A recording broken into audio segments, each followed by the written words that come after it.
Hello everyone! Good morning! It's Monday today and dito sa Taiwan, sobrang lamig. Bumabalik na naman yung lamig. So kain po tayo. So yung breakfast natin is rice and tuyo and 2 eggs. Laging 2 eggs ako kapag kumakain talaga kasi yung isang itlog sa akin bitin talaga siya. So ayun, naisipan ko ngayon talagang kumain ng rice at saka ng tuyo kasi nga at saka ng egg. Kasi nga may tuyo kami sa ref and naisipan kong kumain. Pero definitely, hindi talaga ako kumakain ng kanin sa umaga. Bihira akong kumakain ng rice. Pwera na lang kung yung ulam is parang favorite ko. So ayun, kasi bihira lang naman akong kumain ng tuyo dito sa Taiwan kasi nga 'di ba? So hindi katulad sa Pinas. So, ayun, nagkamay tayo guys. Ang sarap kaya. Tapos, ididip mo siya sa suka na may sili yung tuyo tsaka yung egg. So, ayan, habang ako kumakain, naiisip ko na sana nasa Pinas na ako kasi, 'di ba malapit na yung Christmas, New Year. Kasi sa loob kasi ng ilang years ko dito sa ibang bansa, parang isang beses lang ako nag New Year sa Pinas. Nung ano lang yun, 2015. Tapos, 3 months lang yung pinakamatagal ko sa Pinas. Yun yung galing akong Riyadh and then nag-apply ako ng Taiwan. So, nag-stay ako sa Pinas ng mga 3 months. After 2016, naalis naman agad ako papunta dito sa Taiwan. So, dito na ako sa Taiwan ngayon. So, bihira na akong kumakain ng mga pagkain na alam niyo yun, yung pagkain mga Pinoy. So, like tuyo, daing, dilis. Meron naman dito, pero kakaiba kasi siya pag sa market dito. Iba yung tuyo nila. Yung piniritong kong tuyo na yan, hindi siya maalat as in. Pero gawa sila ng tsekwa. So, yung tuyong Pinoy is, yun, kakaiba sila. Kasi yung, di ba yung tuyo natin kapag nagprito tayo maamoy.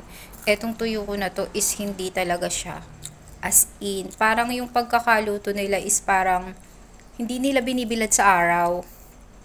Like yung parang ini-steam lang sa tubig tapos ibibilad yun. Ganun yung style. Pero hindi siya as in maraming asin. Parang konti lang. So ayan, habang kumakain ako, naiisip ko na sana nasa Pinas ako.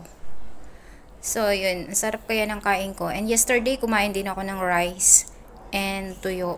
Ang dami kong nakain na rice sa umaga.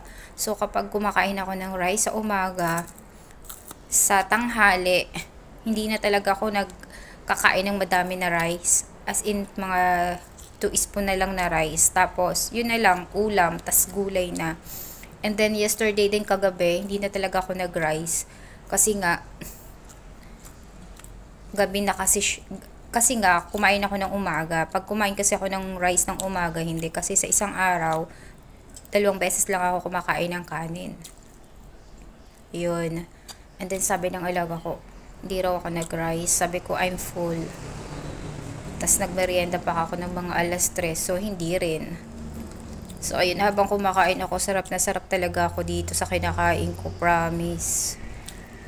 Kasi nga dito, kasi guys, bihira lang talaga akong kumakain ng ano, as in ng mga tuyo, mga lutong Pinoy. Definitely, malayo kasi kami dun sa anuhan, sa bilihan ng lutong Pinoy na pagkain. Meron naman dito, pero lomi lang ng lomi. Parang lomi yon. Tas mga barbecue. Dito sa amin malapit. Pero may day or araw lang yung nagtitinda sila. So, ayun. Yan yung kwento ko na OFW dito sa Taiwan. So, pag kumakain ako ng nakakamay. Alam nyo guys, dito sa Taiwan, bawal ka lang bihira sa mga tsekwa na nagkakamay. So, yun. Kaya ako guys, ayun, kakamay ako. Kaya lang pag nandyan yung talagang anak ng alaga ko, hindi ako nagkakamay kasi nahiya ako. Kasi definitely chopsticks yung ginagamit. Nahiya talaga akong magkamay. So, kapag yung alaga ko lang nandyan, tas sabay kami kumain, yun, nagkakamay ako. Pero ngayon, pag mag-isa ako, kamay talaga ako. So, pagkatapos ko nga palang kumain, nag-inom na ako ng green tea. Nilagyan ko sila ng ng honey. So, may nabili ako last day pa nung kaberang linggo pa na honey. So, yun, may tinda. So, yun, nilagyan ko na siya ng honey.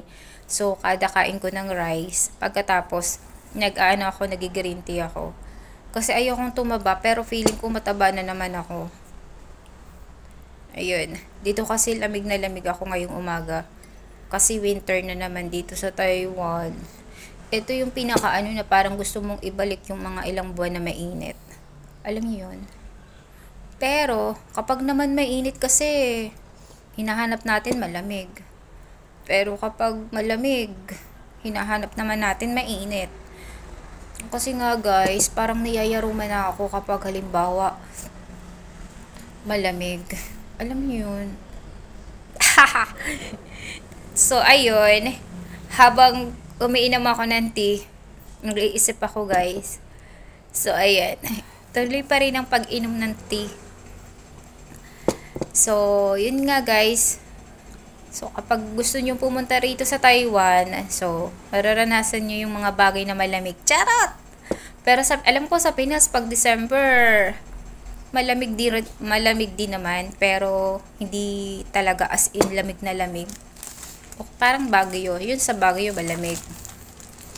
So, ayun na nga guys, malapit na tayong matapos kumain and matapos uminom pala. So, habang tayo ay